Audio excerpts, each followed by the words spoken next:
ಖರ್ಗೆ ಭದ್ರಕೋಟೆಗೆ ಮತ್ತಷ್ಟು ಬಲಪಡಿಸಿದ ಪ್ರಭಾವಿ ನಾಯಕ ಮಾಲಿಕಯ್ಯ ಗುತ್ತೇದಾರ್. ಎಸ್ ವೀಕ್ಷಕರೇ, ಕಲಬುರಗಿ ಲೋಕಸಭಾ ಚುನಾವಣೆಯ ಕಾವು ಇನ್ನಷ್ಟು ಜೋರಾಗುತ್ತಿದೆ. ಕಲ್ಯಾಣ ಕರ್ನಾಟಕ ಪ್ರಭಾವಿ ನಾಯಕ ಮಾಲಿಕಯ್ಯ ಗುತ್ತೇದಾರ್ ಬಿಜೆಪಿ ಪಕ್ಷ ತೊರೆದು ಕಾಂಗ್ರೆಸ್ ಪಕ್ಷಕ್ಕೆ ಸೇರ್ಪಡೆಯಾಗುತ್ತಿದ್ದಾರೆ. ಅವರು ಹೇಳಿದ ಹಾಗೆ ನನ್ನ ತಮ್ಮ ನಿತಿನ್ ಗುತ್ತೇದಾರ್ ಬಿಜೆಪಿ ಪಕ್ಷಕ್ಕೆ ಬಂದರೆ ನಾನು ಪಕ್ಷ ಬಿಡುತ್ತೇನೆ ಎಂದು ಹೇಳಿದ ಮಾತು ಇಂದು ಸತ್ಯವಾಗುತ್ತಿದೆ. ಏಕೆಂದರೆ ರಾಜ್ಯ ಕಾಂಗ್ರೆಸ್ ನಾಯಕರಾದ ಡಿಕೆ ಶಿವಕುಮಾರ್, ಮುಖ್ಯಮಂತ್ರಿ ಸಿದ್ದರಾಮಯ್ಯ ಮತ್ತು ಸಚಿವ ಪ್ರಿಯಾಂಕ ಖರ್ಗೆ ಅವರ ನೇತೃತ್ವದಲ್ಲಿ ಇಂದು ಬೆಂಗಳೂರಿನಲ್ಲಿ ಮಾಲಿಕಯ್ಯ ಗುತ್ತೇದಾರ್ ಕಾಂಗ್ರೆಸ್ ಪಕ್ಷಕ್ಕೆ ಸೇರ್ಪಡೆಯಾಗಿದ್ದಾರೆ.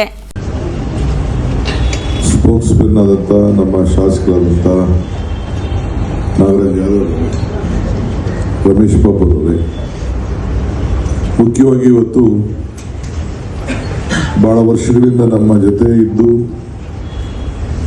ಮಧ್ಯದಲ್ಲಿ ಎಐಸಿಸಿ ಅಧ್ಯಕ್ಷರ ಕ್ಷೇತ್ರದಿಂದ ನಮ್ಮಿಂದ ದೂರ ಹೋಗಿ ಇವತ್ತು ಮತ್ತೆ ಮರಳಿ ಬಿಜೆಪಿಯನ್ನು ತೊರೆದು ಸ್ಪೋಕ್ಸ್ಮನ್ ಆದಂಥ ನಮ್ಮ ಶಾಸಕರಾದಂಥ ನಾಗರಾಜ್ ಯಾದವ್, ರಮೇಶ್ ಬಾಬು ಅವರೇ, ಮುಖ್ಯವಾಗಿ ಇವತ್ತು ಬಹಳ ವರ್ಷಗಳಿಂದ ನಮ್ಮ ಜೊತೆ ಇದ್ದು ಮಧ್ಯದಲ್ಲಿ ಎಐಸಿಸಿ ಅಧ್ಯಕ್ಷರ ಕ್ಷೇತ್ರದಿಂದ ನಮ್ಮಿಂದ ದೂರ ಹೋಗಿ ಇವತ್ತು ಮತ್ತೆ ಮರಳಿ ಬಿಜೆಪಿಯನ್ನು ತೊರೆದು ಮಧ್ಯದಲ್ಲಿ